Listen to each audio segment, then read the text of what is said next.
Textile সেক্টরের একটা অন্যতম কোম্পানি ট্রাইডেন্ট লিমিটেড। ট্রাইডেন্ট লিমিটেডের হচ্ছে Q1 রেজাল্ট আউট হয়ে গেছে। Q1 রেজাল্টের পারফরমেন্স কী টাইপের দিয়েছে ট্রাইডেন্ট লিমিটেড, সেটাকে নিয়ে আমরা অ্যানালিসিস করব।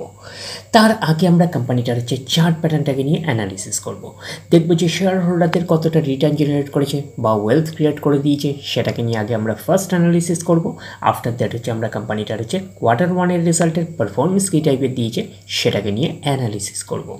তো কোম্পানিটা এখন ট্রেড করছে 37 টাকা 39 পয়সায় এখন ট্রেড করছে।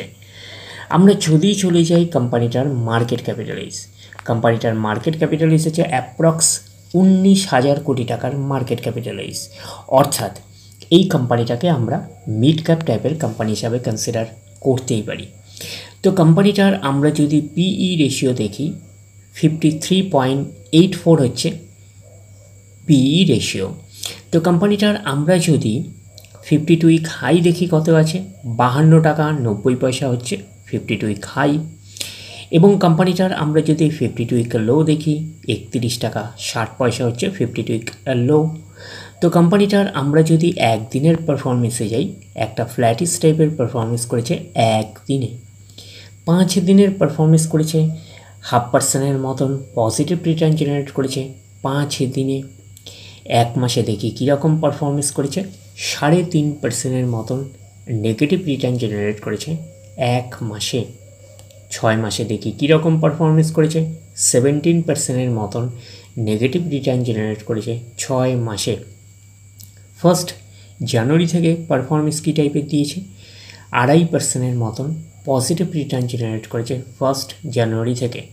আমরা যদি চলে যাই এক বছরে দেখি কীরকম পারফরমেন্স করেছে, এক বছরে হচ্ছে 14% মতন পজিটিভ রিটার্ন জেনারেট করেছে এক বছরে।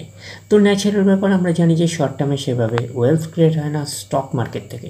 যত লং খেলবেন স্টক মার্কেটে তত হচ্ছে ওয়েলথ ক্রিয়েট হয়। বাট এই কোম্পানিটা কিন্তু শর্ট টার্মে অর্থাৎ এক বছরে কিন্তু একটা ওকে টাইপের পারফরমেন্স করেছে। আমরা এইটুখানি বলতে পারি 14% মতন পজিটিভ রিটার্ন জেনারেট করেছে এক বছরে অর্থাৎ শর্ট টার্মে। তো এখন দেখার বিষয় কোম্পানিটা কি লং টার্মে ভালো পারফরমেন্স করেছে, লং টার্মে কি শেয়ার হোল্ডারদের ওয়েলথ ক্রিয়েট করে দিয়েছে, সেটাই কিন্তু এখন আমাদের দেখার বিষয়। তাহলে আমরা চলে যাচ্ছি কোম্পানিটার 5 বছরের চার্ট প্যাটার্নে। তো 5 বছরে কীরকম পারফরমেন্স করেছে, 576% মতন পজিটিভ রিটার্ন জেনারেট করেছে 5 বছরে। 100% মানে ইনভেস্টমেন্ট ডবল। তো ইনভেস্টমেন্টকে আমরা এইটুখানি বলতে পারি 6.5 গুণের কিন্তু অনেকটাই বেশি করে দিয়েছে 5 বছরে। তো সেই হিসাবে কিন্তু একটা ডিসেন্ট টাইপের পারফরমেন্স করেছে, হিউজ ওয়েলথ ক্রিয়েট করে দিয়েছে শেয়ার হোল্ডারদের, আমরা এইটুখানি বলতেই পারি। যদি স্টকটা আমরা যদি এক্স্যাক্টলি ক্যালকুলেশন করে দেখি, তো এখন মোটামুটি 42% মতন কিন্তু ডিসকাউন্টে কিন্তু মার্কেটে অ্যাভেলেবেল, আমরা ওইটুখানি বলতে পারি। 42% মতন স্টকটা কিন্তু ক্র্যাশ করে যাওয়ার পরেও অর্থাৎ কারেকশান হয়ে যাওয়ার পরেও কিন্তু স্টকটা এখনও অবধি 5 বছরে রিটার্ন জেনারেট করেছে 576% মতন পজিটিভ রিটার্ন জেনারেট করেছে। তা আমরা বুঝতে পারছেন যত লং খেলবেন স্টক মার্কেটে তত হচ্ছে ওয়েলথ ক্রিয়েট হয়।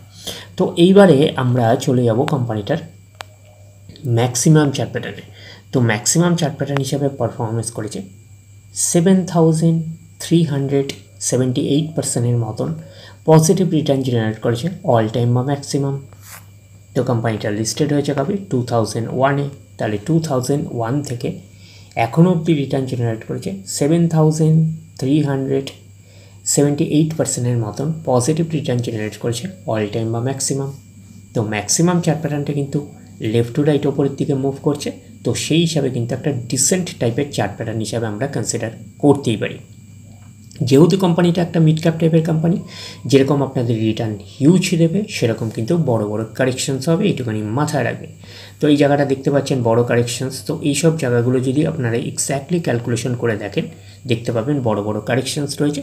তো স্টকটার নেচারই এরকম, যেহেতু কোম্পানিটা একটা মিড ক্যাপ টাইপের কোম্পানি। তো এখন দেখার বিষয় কোম্পানিটার Q1 রেজাল্টের পারফরমেন্স কী টাইপের দিয়েছে। তাহলে আমরা চলে যাচ্ছি কোম্পানিটার Q1 রেজাল্টে। আমরা চলে আসলাম কোম্পানিটার হচ্ছে Q1 রেজাল্টে।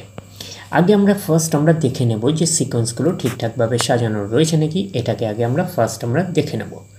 এটা হচ্ছে এই কোয়ার্টার মিস হচ্ছে কোয়ার্টার 1, এটা প্রিভিয়াস কোয়ার্টার, আর এটা হচ্ছে 1 বছর আগে। তাহলে সিকোয়েন্সগুলো ঠিকঠাকভাবে সাজানো রয়েছে, আমরা এইটুকুনি বলতেই পারি।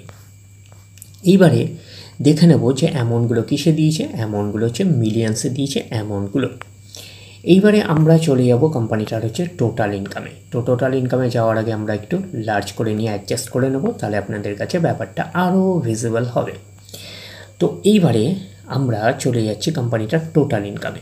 তাহলে কি পাচ্ছি, এই কোয়ার্টার মিস হচ্ছে কোয়ার্টার 1-এ 17,575, প্রিভিয়াস কোয়ার্টারে ছিল 17,004 এবং 1 বছর আগে ছিল 15,050।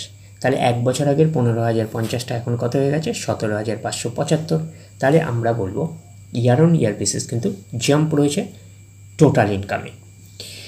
প্রিভিয়াস কোয়ার্টারে ছিল কত, 17,004, সেটা হয়ে গেল এই কোয়ার্টার মিন্স হচ্ছে কোয়ার্টার 1-এ হয়ে গেল কত, 17,575। তাহলে আমরা বলবো কোয়ার্টার অন কোয়ার্টার বেসিসও কিন্তু জাম্প রয়েছে টোটাল ইনকামে। তো ন্যাচারাল ব্যাপার, আমরা জানি যে ইনকাম করতে গেলে কোম্পানিকে এক্সপেন্সেস করতেই হবে। তো এখন দেখার বিষয় কোম্পানিটা ইনকাম করতে গিয়ে কতটা এক্সপেন্সেস করেছে। তাহলে আমরা চলে আসলাম টোটাল এক্সপেন্সেসে। এই কোয়ার্টার মিস হচ্ছে কোয়ার্টার 1-এ 16,555, প্রিভিয়াস কোয়ার্টারে ছিল কত, 16,223 এবং 1 বছর আগে 13,831।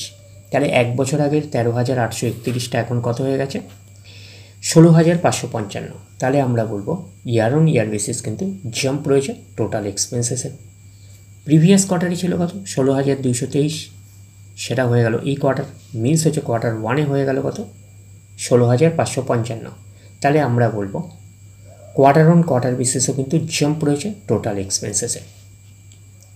এইবারে আমরা বের করবো কি, এইবারে আমরা বের করবো হচ্ছে অপারেটিং প্রফিট। কি করে বের করব, টোটাল ইনকাম থেকে টোটাল এক্সপেন্সেস আমরা বাদ দেব, বাদ দিলে যেটা পড়ে থাকবে সেটা হচ্ছে অপারেটিং প্রফিট। টোটাল ইনকাম পেয়ে গেছি, টোটাল এক্সপেন্সেস পেয়ে গেছি, টোটাল ইনকাম থেকে টোটাল এক্সপেন্সেস বাদ দিলে পড়ে থাকছে অপারেটিং প্রফিট। অর্থাৎ আপনারা বলতে পারেন profit before exceptional item and tax. তাহলে পাচ্ছি কি, এই কোয়ার্টার মিস হচ্ছে কোয়ার্টার 1-এ 1,019, প্রিভিয়াস কোয়ার্টারে ছিল কত, প্রিভিয়াস কোয়ার্টারে ছিল 781 এবং 1 বছর আগে 1,219। তাহলে 1 বছর আগের 1,219টা এখন কত হয়ে গেছে, 1,019। তাহলে আমরা বলবো ইয়ার অন ইয়ার বেসিস কিন্তু ডাউন পারফরমেন্স করেছে অপারেটিং প্রফিটে। প্রিভিয়াস কোয়ার্টারে ছিল কত, 781, সেটা হয়ে গেল এই কোয়ার্টার মিন্স হচ্ছে কোয়ার্টার 1-এ হয়ে গেল কত, 1,019। তাহলে আমরা বলবো কোয়ার্টার অন কোয়ার্টার বেসিস কিন্তু জাম্প রয়েছে অপারেটিং প্রফিটে। তো অপারেটিং প্রফিটটাই নিশ্চয়ই কোম্পানির মেন প্রফিট নয়। তারপরে কি করতে হবে, গভর্নমেন্টকে ট্যাক্স পে করতে হবে।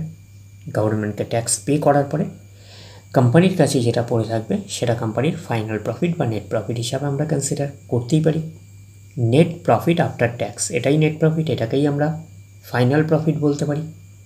এই কোয়ার্টার মিস হচ্ছে কোয়ার্টার 1-এ 738, প্রিভিয়াস কোয়ার্টারে ছিল 590 এবং 1 বছর আগে ছিল 913। তাহলে 1 বছর আগের 913 এখন হয়ে গেল কত, 738। তাহলে আমরা বলবো ইয়ার অন ইয়ার বেসিস কিন্তু ডাউন পারফরমেন্স করেছে নেট প্রফিটে। প্রিভিয়াস কোয়ার্টারে ছিল কত, 590, সেটা হয়ে গেল এই কোয়ার্টার মিস হচ্ছে কোয়ার্টার 1-এ হয়ে গেল কত, 738। তাহলে আমরা বলবো কোয়ার্টার অন কোয়ার্টার বেসিস কিন্তু জাম্প রয়েছে নেট প্রফিটে। তো এইবারে আমরা চলে যাব কোম্পানিটার হচ্ছে ইপিএসে অর্থাৎ আর্নিং পার শেয়ারে। তাহলে আমরা চলে আসলাম কোম্পানিটার ইপিএসে অর্থাৎ আর্নিং পার শেয়ারে। এই কোয়ার্টার মিস হচ্ছে কোয়ার্টার 1-এ কত আছে, 0.15, প্রিভিয়াস কোয়ার্টারে ছিল কত, 0.11 এবং 1 বছর আগে ছিল 0.19। তাহলে 1 বছর আগের 0.19টা এখন কত হয়ে গেছে, 0.15। তাহলে আমরা বলবো ইয়ার অন ইয়ার বেসিস কিন্তু ডাউন পারফরমেন্স করেছে ইপিএসে অর্থাৎ আর্নিং পার শেয়ারে। প্রিভিয়াস কোয়ার্টারে ছিল কত, 0.11, সেটা হয়ে গেল এই কোয়ার্টার মিনস হচ্ছে কোয়ার্টার 1-এ হয়ে গেল কত, 0.15। তাহলে আমরা বলবো কোয়ার্টার অন কোয়ার্টার বেসিস কিন্তু জাম্প রয়েছে ইপিএসে অর্থাৎ আর্নিং পার শেয়ারে। তো ন্যাচারাল ব্যাপার, আমরা জানি যে নেট প্রফিটের রিফ্লেকশনটা ইপিএসে পাই, তো নেট প্রফিটের রিফ্লেকশনটা আমরা ইপিএসে পেয়েছি। তো ওভারঅল কনক্লুশন হিসাবে আমরা কি বলতে পারি? ওভারঅল কনক্লুশন হিসাবে আমরা নেট প্রফিটে কী পেয়েছিলাম? আমরা নেট প্রফিটে পেয়েছি year on year basis down performance করেছে, but quarter on quarter basis কিন্তু জাম্প রয়েছে নেট প্রফিটে। তো ওভারঅল কনক্লুশন আমরা বলতে পারি যে ট্রাইডেন্টের হচ্ছে কোয়ার্টার ওয়ানের রেজাল্ট আমরা এইটুখানি বলতে পারি একটা ওকে টাইপের পারফরমেন্স করেছে, আমরা কিন্তু এইটুখানি বলতেই পারি। তাহলে ওভারঅল ভিউটা আপনাদের কাছে ক্লিয়ার। তাহলে এই অবধি, নেক্সট ভিডিওতে আবার আপনাদের সাথে আমার দেখা হচ্ছে। ধন্যবাদ।